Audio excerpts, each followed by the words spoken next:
এই এজ গ্রুপটায় হ্যাঁ 21, 28, 29, 30 এই একটা ফেজ থাকে যেখানে মেজরিটি মানুষ মনে করে যে কিছু হচ্ছে না, যেটা চাইছি সেটা হচ্ছে না, একটা ডিপ্রেশনের ফেজ আসে, কেউ শোনার থাকে না, হয়তো শোনার লোক থাকে, বোঝার লোক থাকে না। একটা অ্যাডভাইস, সেটা কার কখন কোথায় কাজে লাগবে অনেস্টলি জানি না।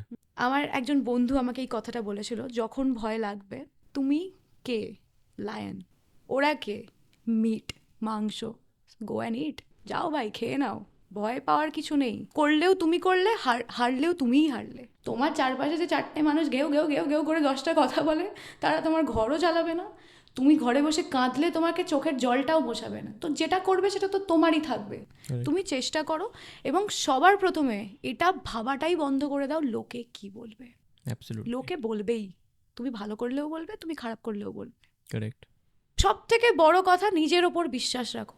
বাকি জীবনকে যতই বালির মতো যত মুঠো করে ধরবে, এই সাইডগুলো দিয়ে বেরিয়ে যাবে সব, আলতো করে ধরে ওই গো উইথ দ্য ফ্লো। এর বাইরে আমরা আর কিচ্ছু করতে পারবো না। যেটা হওয়ার সেটা হবে, যেটা ভাগ্যে আছে, ভাগ্যের ওপরে কিছু নেই, ভাগ্য তৈরি হয়ে এসছে, বাকিটা তোমার পরিশ্রম, তুমি কিভাবে জীবনটাকে নিয়ে যাচ্ছ। বাট ভালো মানুষ হওয়াটা খুব ইম্পর্টেন্ট, এইটা তোমার হাতেই আছে।